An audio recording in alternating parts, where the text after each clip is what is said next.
Assalamualaikum warahmatullahi wabarakatuh. Perkenalkan nama saya Namira Hanifa dengan NIM G002409 dari kelompok A7. Nah, di sini saya akan melanjutkan lagi uh, hasil laporan praktikum anatomi pada blok 1.3 pada laporan ketiga. Nah, pada laporan ketiga ini, Andre, seorang mahasiswa tingkat akhir, dia merasa tidak nyaman setelah mengonsumsi makanan cepat saji selama sebulan penuh. Karena eh, kesibukannya menyelesaikan skripsi.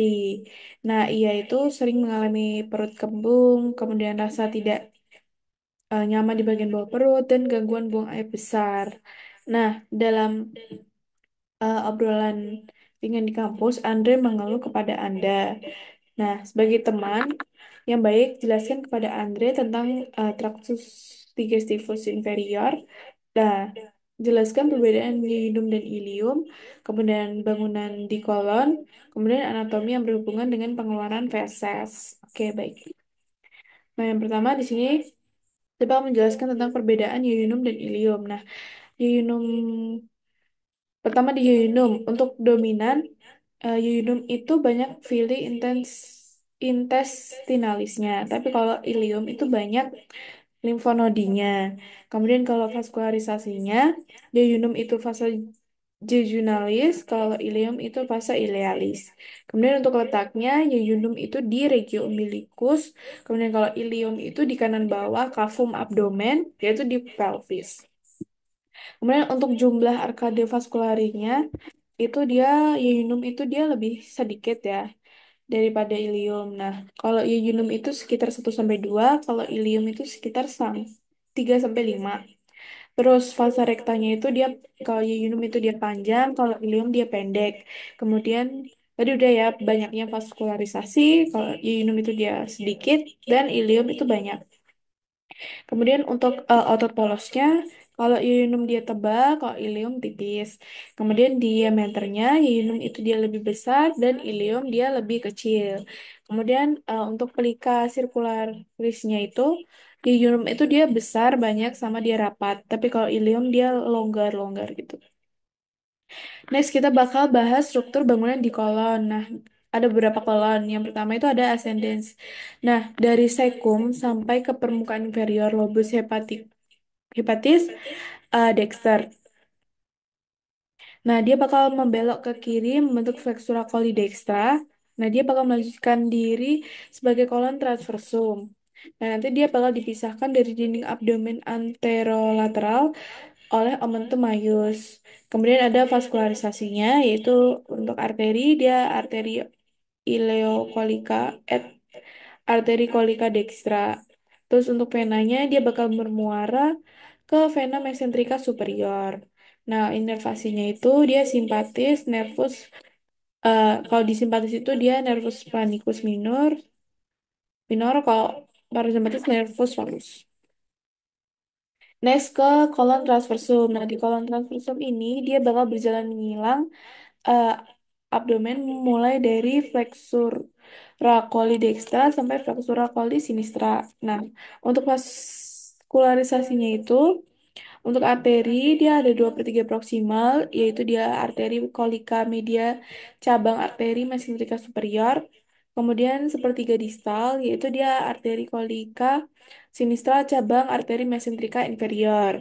Kemudian di vena, dia bakal mengikuti arteri yang sesuai dan bermuara ke vena mesenterika superior dan vena mesenterika inferior. Kemudian inervasinya yaitu di simpatis itu dia 2/3 proksimal itu nervus splanchnicus minor, terus sepertiga distalnya itu ada nervus splanicolumbalis. Terus untuk parasimpatisnya itu dia 2/3 proksimalnya nervus vagus, terus sepertiga distalnya nervus splanchnici pelvici atau nervus erigentes. Next, ke kolon descendens. Nah, di kolon descendens itu dia terletak pada kuadran kiri atas dan bawah. Nah, dia bakal berjalan ke bawah dari flexura coli sinistra sampai ke pinggir pelvis. Nah, untuk vaskularisasinya itu dia ada arteri colica sinistra et sigmoidea. Itu dia cabang dari arteri mesenterika inferior. Kemudian untuk venanya dia bakal mengikuti penjalanan arteri, dia di mana dia bakal bermuara ke vena mesenterika inferior.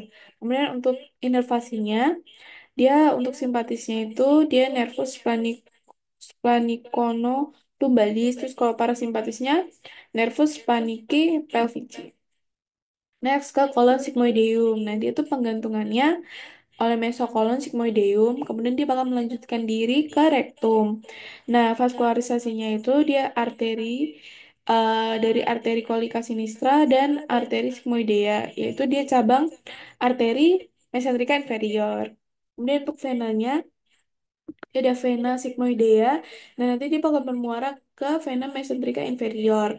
Kemudian ada inervasi. Nah, inervasinya masih sama, ada simpatis sama parasimpatis. Untuk simpatis, dia ada nervus spleniconolumbalis dan parasimpatisnya itu nervus splenicae pelvici. Next, kita ke anatomi yang berhubungan dengan pengeluaran feses. Nah, di sini ada rektum dan kanalis. Nah, pertama ini ya. Jadi gambarnya untuk rektum itu dia di bagian sini. Terus kanalis yang bagian udah bawahnya. Oke, next kita ke rektum propium. Nah, sisi luarnya dia bakal terdapat flexura sacralis dan flexura perinalis atau flexura anorektal. Nah, kolon ini dia bakal berbentuk S itu jika dilihat dari lateral. Ya, tadi ada flexura sacralis dan flexura perinalis. Dia nanti bakal kayak terlihat S gitu. Nah, kemudian flexura anorektal ini dia bakal membantu menjaga kontinensi tinja melalui tonus otot puborektalis. Nah, di bagian sisi dalam dia nanti bakal ada tunika mukosa. Nah, terdapat lipatan-lipatan transversal atau yang disebut sama plika transversal recti. Nah, di bawah lipatan ini, rektum bakal mengalami dilatasi membentuk ampula recti. Nah, dia terletak langsung di atas dan didukung oleh diafragma pelvis atau levator ani.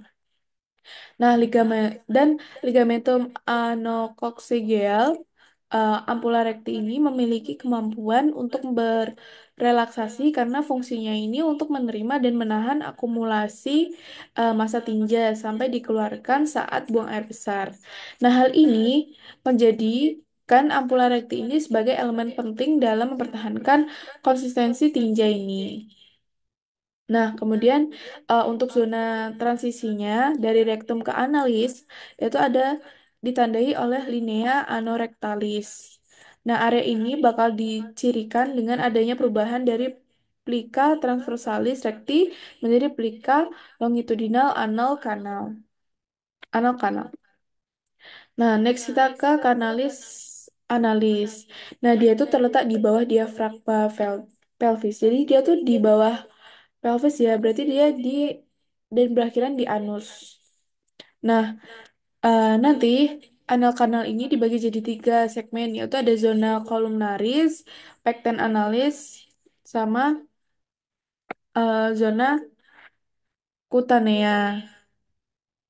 Nah, zona columnaris ini dia terdiri dari lipatan longitudinal. Nah, nanti dia tuh bakal dibentuk dari corpus cavernosum. Nah, epitelnya itu kolumner atau kuboid. Kemudian ada pektin analis. Nah, dia tuh epithelium squamous kompleks non keratinasi yang bakal menimbulkan zona putih di mukosa atau zona alba. Kemudian ada zona kutanea yaitu kulit eksternal. Nah, nanti dia bakal dibatasi secara eh, tidak konsisten oleh linea anokutanea. Kemudian ada zona juga zona heme, zona hemorrhoidales. Nah, dia tuh tempat untuk memungkinkan terjadinya benjolan. Nah, kemudian pada permukaan dalam bakal dijumpai oleh kolumna rectalis sama uh, valvulae anales sama sinus rectalis. Nah, kolumna rectalis ini dia merupakan 5 sampai 10 lipatan tunika mukosa longitudinal karena adanya anastomose arteri dan vena cabang-cabang dari pars intramuscularis arteri rectalis superior. Nah, kemudian kalau valvulae anales itu merupakan lipatan mukosa yang menghubungkan tiap dua kolumna pada bagian kaudal. Kemudian kalau sinus rectalis itu dia merupakan cekungan di antara valvula anales. Nah, jadi ya tadi ada zona-zonanya ini.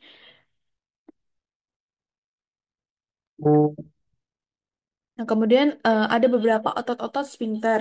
Nah, yang pertama ada musculus sphincter ani internus, yaitu dia otot polos. Kalau musculus corrugator ani dia otot polos juga. Sphincter ani externus itu otot skelet. Dan musculus puborectalis itu dia otot skelet dan sebagiannya eh, dia di bagian musculus levator ani. Oke. Nah, sekian penjelasan dari saya. Mohon maaf apabila ada salah pengucapan atau perkataan. Wassalamualaikum warahmatullahi wabarakatuh.